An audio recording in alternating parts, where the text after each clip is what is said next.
امام حسین علیہ السلام جب مکے سے عراق کی طرف رواں ہوئے تو 2 منزلوں کے بعد تیسری منزل پہ قیام کیا، اور جب پھر سے سفر کرنے لگے تو اپنے بھائی حضرت عباس علمدار سے فرمانے لگے، اے عباس، یہاں سے جتنا ہمیں پانی چاہیے اس سے 4 گنا زیادہ پانی لے کے آگے بڑھنا۔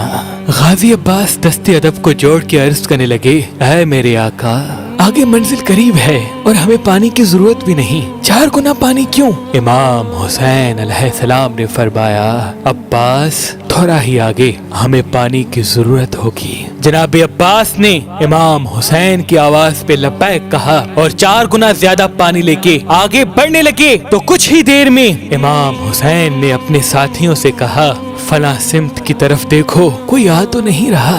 آپ کے ساتھیوں نے فرمایا، اے ہمارے آقا، شاید دور درخت لگے ہوئے ہیں۔ امام حسین نے فرمایا، نہیں، یہ فوج یزید کے نیزے ہیں، گھوڑے ہیں اور ہزاروں سپاہی ہیں جو ہماری طرف آ رہے ہیں۔ بس جیسے ہی فوج یزید نے امام حسین اور ان کے خاندان کو چاروں طرف سے گھیرا، امام حسین دیکھیں کہ فوج کا ہر ایک فرد بے انتہا پیاسا ہے اور ان کے جانوروں کی زبانیں سوکھی ہوئی ہیں۔ امام حسین نے فرمایا، عباس، جو پانی میں نے ذخیرہ کرنے کے لیے تمہیں دیا وہ اس لشکر کو پلاؤ۔ غازی عباس نے یزید کی فوج کو پانی پلایا اور جو پانی بچا وہ ان کے جانوروں کو پلایا۔ اس یزیدی فوج کا جو سپہ سالار تھا اس کا نام حر ابن یزید رہائی تھا۔ اتنے میں نماز کا وقت ہوا۔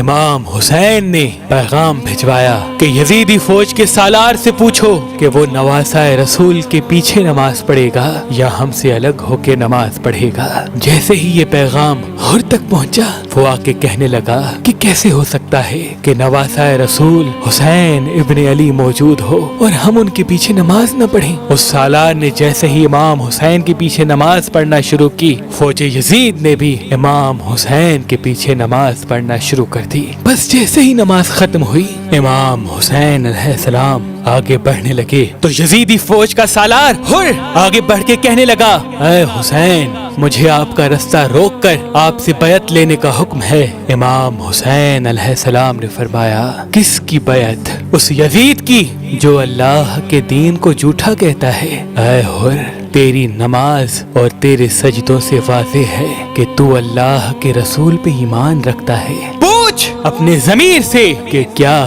تو دل سے یزید کی بیعت کرتا ہے، اسلام کو جھوٹا سمجھتا ہے؟ میرے نانا اللہ کے رسول حضرت محمد مصطفیٰ صلی اللہ علیہ وآلہ وسلم کی نبوت سے انکار کرتا ہے؟ وہ نظریں جھکانے لگا۔ اتنی دیر میں امام حسین جیسے ہی آگے بڑھے تو حر آگے بڑھ کے امام حسین کے گھوڑے کی رکاب کو پکڑتے ہیں۔ امام حسین نظروں کو اٹھا کے فرماتے ہیں، اے حر، کیا چاہتے ہو کہ تمہاری ماں تمہارے غم میں روئے؟ حر پھر سے نظریں جھکانے لگا اور کہنے لگا، اے فاطمہ کے بیٹے، اگر آپ کی ماں فاطمۃ الزہرا رسول اللہ کی بیٹی نہ ہوتی تو میں بھی کچھ کہتا۔ امام حسین نے حر کی نگاہوں کو دیکھا کہ اس کے دل میں آل رسول کا عشق ہے۔ پھر آپ فرمانے لگے، اے حر، ہمارے ساتھ چلو، ہم اپنی منزل پہ خود رکیں گے۔ اور کی اتنی مجال نہ تھی کہ امام حسین کو کچھ کہہ سکے، اور یوں امام حسین اور ان کا خاندان اور پیچھے پیچھے فوج یزید چلتے چلتے ایک جگہ آ کے رک گئے۔ امام حسین نے چاروں طرف دیکھا، جناب عباس سے فرمایا، عباس جاؤ پوچھو اس زمین کو کیا کہتے ہیں۔ لوگوں نے کہا، نینوا کہتے ہیں، ماریا کہتے ہیں۔ ایک بوڑھا آگے یہ فرمانے لگا کہ اس قافلے کو کہو کہ یہاں سے چلا جائے، کیونکہ اس زمین کو کرب و بلا کہتے ہیں، یہ زمین مصیبتوں کی زمین ہے۔ امام حسین علیہ السلام نے فرمایا، اس زمین کا مالک کون ہے؟ آس پاس کے لوگ جو اس زمین سے تعلق رکھتے ہیں آنے لگے۔ پھر بنی اسد کے لوگوں سے 60,000 درہم دے کے اس زمین کو خرید کی۔ کیا اور جناب عباس سے فرمایا عباس خیمے نصب کرو۔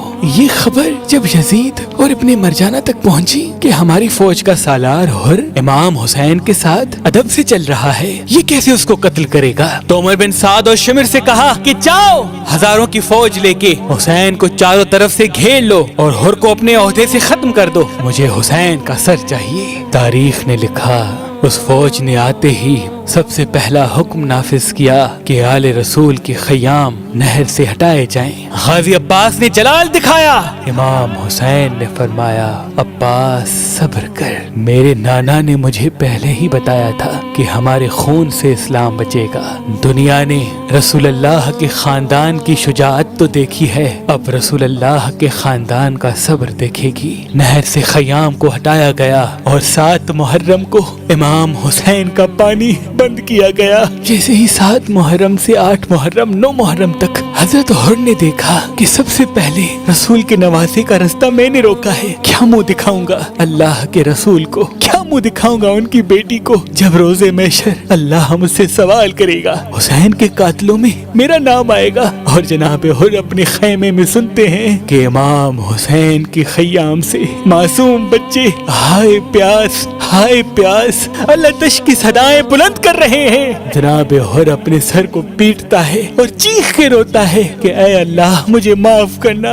بس جیسے ہی 10 محرم کا سورج طلوع ہوتا ہے اپنے بیٹے سے کہتا ہے کہ میرے ہاتھ کو رسیوں سے باندھ اور مجھے میرے آقا حسین کی خدمت میں لے کے چل۔ امام حسین علیہ السلام کے قدموں میں بیٹھ کے جناب حر فرماتے ہیں اے نواسہ رسول، اس غلام کو معاف کرنا، میں آپ کے قدموں پہ قربان ہونا چاہتا ہوں، میں آپ کے قاتلوں میں شامل ہونا نہیں چاہتا۔ امام حسین علیہ السلام نے جناب حر کو دیکھ کے فرمایا اے حر، رہتی دنیا تک میرے چاہنے والے تجھے سلام کریں گے کہ تو دنیا کی دولت کو ٹھکرا کے رسول اللہ کی شفاعت پانے کو چلا ہے۔ اے حر چلا جا، میں نے تمہیں معاف کیا۔ جناب حر رو کے کہتے ہیں میں آپ کے قدموں پہ قربان ہونا چاہتا ہوں۔ جیسے ہی جناب حر کو اجازت ملی، آپ کا بیٹا کہنے لگا اے میرے بابا، یہ مجھ سے برداشت نہیں کہ میں زندہ رہوں اور میرا بابا میرے سامنے شہید ہو جائے، پہلے اجازت مجھے دیجیے کہ میں میدان میں جاؤں۔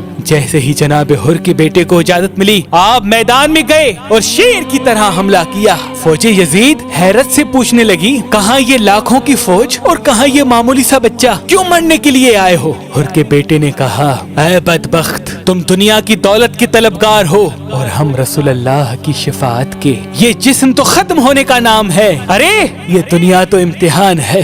روز محشر کو دیکھو، اس دن کی فکر کرو جب اللہ کی عدالت لگے گی۔ بس یزیدی فوج نے حملہ کیا اور کافی دیر جناب حر کا شہزادہ لڑتے لڑتے جب زخموں کی تاب نہ لا سکا، زمین کربلا گرا۔ جناب حر اپنے بیٹے کو دیکھ کے میدان کی طرف دوڑتے ہیں۔ جیسے ہی اپنی بیٹے کی لاش کو آئے تو دیکھے امام حسین علیہ السلام حر کے بیٹے کے سر کو اپنی گود میں رکھ کے پیار کر رہے ہیں۔ جناب حر زمین پہ بیٹھ گئے اور فرمانے لگے اے ہمارے آقا، یہ غلام زادہ ہے۔ امام حسین نے فرمایا اے حر، اولاد کا زخم دنیا کا سب سے بڑا زخم ہوتا ہے، کبھی کسی باپ کو جوان بیٹے کا لاش اٹھانا نہ پڑے۔ اے حر تو تکلیف نہ کر، تیرے بیٹے کی لاش ہم اٹھائیں گے۔